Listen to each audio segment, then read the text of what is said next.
Hello అందరికీ welcome back to my agriculture channel. Farming కోసం అయితే ఏర్పాట్లు చేస్తున్నాము కదా. ఇవి వచ్చేసి దాదాపు నెల అయితే అవుతుంది, కానీ వర్క్ అయితే అంత స్పీడ్గానైతే నడవట్లేదు. ఎందుకో ఏమో వర్క్ స్టార్ట్ చేసిన టైము ఎలా ఉందో ఏమో తెలియదు, కానీ వర్క్ అయితే అంత స్పీడ్గా నడవట్లేదు, నడకలా నడుస్తుంది. ఒక 2 రోజులు సుతారులు అయితే వచ్చి ఆ విధంగా గోడ అయితే వాళ్ళు కట్టడం జరిగింది. తర్వాత ఇందులో మొరం అయితే వేసాము, అది కొంచెం ఎక్కువ అయిందని చెప్పేసి నేను మా హస్బెండ్ ఈ విధంగా ఎత్తి బయట అయితే వేస్తున్నాము. ప్రతి దానికి కూలీలను పెట్టి చేపిస్తే అసలే మనది మిడిల్ క్లాస్ ఫ్యామిలీ కదా, ఖర్చులు ఎక్కువ అవుతాయని చెప్పేసి సాయంత్రం పూట, ఇది నిన్న వీడియో అండి, నిన్న సాయంత్రం అయితే ఈ విధంగా మేము ఇద్దరం వచ్చి మట్టి అయితే తోమి బయట అయితే వేస్తున్నాము.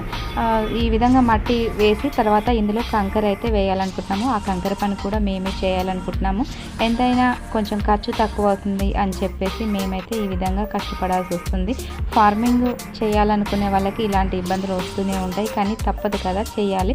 తర్వాత ఇది వచ్చేసి ఈరోజు అండి, ఎండలో పని చేయాలంటే కష్టం కాబట్టి నిన్ననేమో మట్టి ఎత్తిపోయటం సాయంత్రం టైంలో 4 గంటలకు ఆ టైంకి అయితే వచ్చి చేసాము. తర్వాత ఇది వచ్చేసి ఈరోజు ఉదయం 6 గంటలకే మేమైతే ఇంటి దగ్గర వర్క్ అనేది కంప్లీట్ చేసుకొని ఇక్కడికైతే వచ్చి ఈ విధంగా ఉష్క అనేది మా హస్బెండ్ అంతా కొంచెం ఒక దగ్గరకు అనేసి అందులో సిమెంట్ వేసి కలుపుతున్నారు. దీన్ని వచ్చేసి మేము ఆ కంకర మీద వేయాలని చెప్పి ఎర్లీగా వచ్చాము. ఎండ అయితే ఇబ్బంది కదా, పని చేయలేం కదా అని చెప్పేసి మేము ఒక 9:30, 10 వరకు ఈ వర్క్ అయితే కంప్లీట్ చేయాలని త్వరగా వచ్చాము. వర్క్ అయితే చేస్తున్నాము. ఈ విధంగా కొంచెం ఖర్చన్నా ఆదా అవుతుంది కదా అన్న ఉద్దేశంతో ఈ విధంగా మేమైతే కష్టపడాల్సి వస్తుంది. ఫార్మింగ్ చేయడం అంటే అంత ఈజీ ఏం కాదు, అయినా కూడా తగ్గేదేలే అనుకుంటా మేమైతే ఫార్మింగ్ ఏర్పాట్లు అయితే చేస్తున్నాము. నా అగ్రికల్చర్ ఛానల్ని అందరూ చాలా బాగా సపోర్ట్ చేస్తున్నందుకు చాలా పెద్ద థ్యాంక్స్ అందరికీ.